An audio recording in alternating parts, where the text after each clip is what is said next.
देख लीजिएगा कितना भव्य है, कितना घना है। ये पाकर का वृक्ष है। अब हम आपको लेकर चलते हैं। कहा जाता है कि कुल्ला यानी कि जब आप दातून करते हैं तो उसके बाद पानी का जो उपयोग करते हैं तो कहा जाता है ये तालाब वही है। इसकी पुष्टि हम हल चल रहा है और हल के नीचे से यानी धरती से माँ सीता का जन्म होता है। तो पुनौरा धाम सीतामढ़ी में बहुत प्रचलित है। वो अपना ज़मीन छोड़ देना पड़ता है। कोई इसको काट नहीं सकता है। उसको काटने से उसको अपशगुन होता है। यानी कि ये वृक्ष का लत्तर या की ठहरी जहाँ तक जाएगा वो वृक्ष का हो जाता है। इतना पावर है, शक्ति है और इतना विश्वास है कि वो आदमी जो भी कुछ मांगता है सच्चा दिल से उनको यहाँ पर मिलता है। मन्नत भी पूरा होती है। मन्नत भी यहाँ पर पूरा हो जाता है। दातून करती है, उसके बाद दातून करके जब उस लकड़ी को फेंकती है तो यहाँ पर एक विशाल जंगल बन जाता है, विशाल वृक्ष का रूप होता है। लोग इनसे अपनी मन्नतें मांगते हैं, मन्नतें पूरी होती है इस वृक्ष से। पाकर के वृक्ष से जो भी मन्नतें मांगे जाती है उस मन्नतों को पूरा किया जाता है। अगर वृक्ष कैंपस से बाहर चल जाए तो लोग स्वयं उस जमीन को खाली कर देते हैं। इस पाकर पंत पाकर धाम के नाम पे सीतामढ़ी का जब भी जिक्र किया जाता है तो कहा जाता है कि ये माँ जानकी की जन्मभूमि है। जब अब सीतामढ़ी आते हैं तो लोग सबसे पहले पुनौरा धाम जाते हैं। पुनौरा धाम जाते हैं, माँ सीता की जन्मस्थली में वहाँ जो मंदिर बना हुआ है वहाँ पे लोग दर्शन करते हैं, देखते हैं। कुछ वहाँ पे मूर्तियाँ बनी हुई है, एक मंदिर है माँ सीता का। मूर्तियों में एक दृश्य है जहाँ पे कि हल चल रहा है और हल के नीचे से यानी धरती से माँ सीता का जन्म होता है। तो पुनौरा धाम सीतामढ़ी में बहुत प्रचलित है। मगर दूसरी तरफ का अगर हम जिक्र करें तो वही सीतामढ़ी में एक और धाम माँ सीता का ही स्थल है। कहा जाता है कि माँ सीता का जब डोली उठी थी तो यहाँ पे विश्राम हुआ था।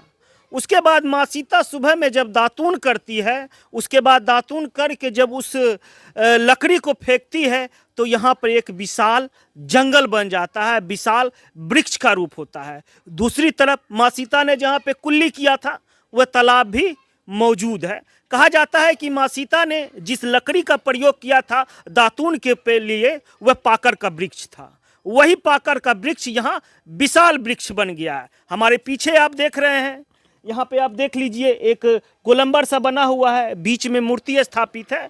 कहा जाता है सेंटर, यानी कि यहाँ पर जितने भी वृक्ष हैं सेंटर वृक्ष यही है। यानी कि इसी के जड़ से यहाँ पे चारों बगल स्क्रीन पे जो आपको चल रहा होगा वीडियो वो एक ही गाछ का जड़ से ये सारा पाकर का वृक्ष है। जब आप ऊपर देखिएगा विशाल वृक्ष नजर आएगा, एकदम लगेगा अंधकार।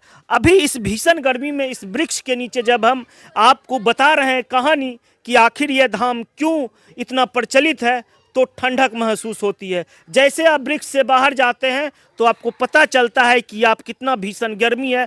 40 डिग्री का तापमान, इसके अंदर 20 डिग्री का तापमान बन जाता है।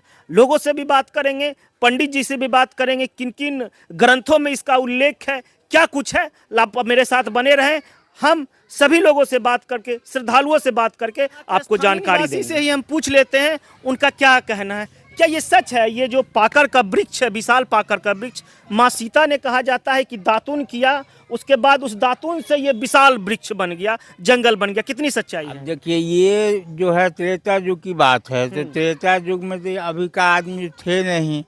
अब जो आदमी पौराणिक कथा है वही आदमी लोग कह रहे हैं। अभी वृक्ष सीता जी जब वहाँ जनकपुर से जो चली थी डोली तो यह प्रथम विश्राम यहाँ पर रखा था। सखी लोग यहाँ तक उनको आए थे पानी पिलाने के लिए, जो प्रथा होती है शादी ब्याह का। तो उसी भी दरमियान यहाँ तक जनक जी और उनके सहेली वो सब जो है से सीता जी को यहाँ तक छोड़ने के लिए आए थे। ये मतलब और यहीं पर जो पथ प्रगति हुआ, रास्ता में पाकर का जो वृक्ष जो है प्रगट हुए हैं, ये त्रेता युग से है, मान लीजिए कहते आ रहे हैं। यानी कि ये जो वृक्ष है त्रेता युग से है, मतलब हजारों हजार वर्ष पुराना ये वृक्ष है। हाँ, ये जो है सो हम नहीं बता रहे हैं, ये रामायण, आध्यात्मिक रामायण, वाल्मीकि रामायण, ये सब रामायण में वर्णन है। ये सब यानी इसका जिक्र है। जी, इस सब का जिक्र जो है रामायण में है और ग्रंथ ही बता रहा है कि ये एक ऐसा चीज़ है आप नहीं। कितने दिनों से इसी तरह देख रहे हैं? अरे हमरा तो जन्म में हो गया, जन्म होकर 60 वर्ष तो हमरा यहीं पर से आ रहे हैं तो देख रहे हैं। मतलब 60 वर्ष से पहले और बहुत विशाल था, सुन रहे थे कि आधा भाग इसमें जल गया। गांव में आग लगा था तो जल गया। और ये करीब 62 की बात है और 63 में मेरा जन्म हुआ था। यानी कि ये वृक्ष और बड़ा था। हाँ। 62 में इसका कुछ हिस्सा जल गया। आधा गांव जल गया था समझिए। और अब कुछ जो बचा वही अभी है और अभी फिर फैल रहा है। जहाँ पर ही जाते हैं वृक्ष आदमी को अपना ज़मीन छोड़ देना पड़ता है। कोई इसको काट नहीं सकता है, उसको काटने से उसको अपशगुन होता है। यानी कि ये वृक्ष का लत्तर या कि ठहरी जहाँ तक जाएगा वो वृक्ष का हो जाता है और कोई उसका अपमान भी नहीं करता। इतनी श्रद्धा है इस वृक्ष को लेकर। हाँ, इसमें इतना पावर है, शक्ति है और इतना विश्वास है कि वो आदमी जो भी कुछ मांगता है सच्चा दिल से उनको यहाँ पर मिलता है। मन्नत भी पूरा होती है। जी, मन्नत भी यहाँ पर पूरा हो जाता है। और वो लेकिन सच्चा दिल से, सच्चा दिल अगर श्रद्धालु से जो कुछ मांगे तो वहाँ पर मिलता है। और ये जो वृक्ष देख रहे हैं वो अमर वृक्ष है, कभी ख़त्म नहीं होता है। देख रहे हैं ना कि एक ख़त्म होता है तो दूसरा उसको कवर शुरू कर देता है। तो जिसका रोटेशन चलते रहता है तो वो ख़त्म कैसे होगा। और अंदर ही अंदर जो पुराना जो डाली सब है वो डस्ट बन के गिर जाता है। जी, तो इस ढंग से ये हम लोग बच्चा में पढ़ रहे थे उस समय से, मतलब ऐसा बात है। अभी हमारा एज 60 बरस। अच्छा, आपका नाम क्या हुआ सर? मेरा नाम वीरेंद्र मंडल है। जी सर, ये बात हम पूछ रहे हैं कि इतना पुरानी कथा है, इस ग्रंथों में इसका जिक्र है, आखिर इसका उत्थान क्यों नहीं हो रहा है? वर्ल्ड लेवल पर जैसे कि राम मंदिर बन गया, बहुत सारे मंदिरों का उत्थान हो रहा है, आखिर इस जगह का उत्थान क्यों नहीं हो पा रहा है? कमियां किसकी है? ये कमी तो समझिए कि अब इसका प्रचार होगा, प्रसार होगा, आदमी जानेगा तब ना होगा। अब इधर में यूट्यूब पर इनको डाला गया है या नेट पर डाला गया है बोल के कुछ आदमी लोग आ रहे हैं। यानी कि जैसे जैसे हम लोग आ रहे हैं इसका प्रचार हो रहा है। प्रचार हो रहा है, नहीं तो इनको कोई जानता भी नहीं था। ये 2 कोस 4 कोस के बाद भी अंदर है, बहुत अंदर। हाँ, अंदर है, इसलिए सबको मालूम नहीं है।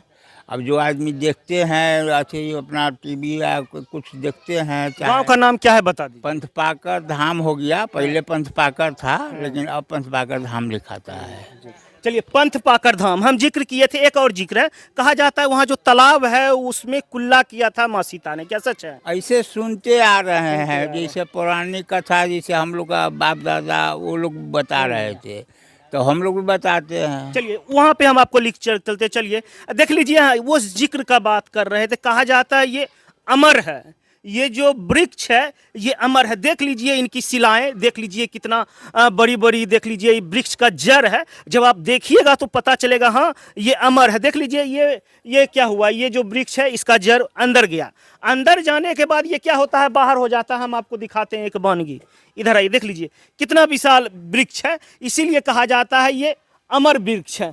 अब देख लीजिए, अब इसका जड़ अब यहाँ से लगता है कि यहाँ से होते हुए यहाँ से बाहर निकला, जिस तरह से लग रहा है। अब देख लीजिए ऊपर, देख लीजिएगा कितना भव्य है, कितना घना है, ये पाकर का वृक्ष है।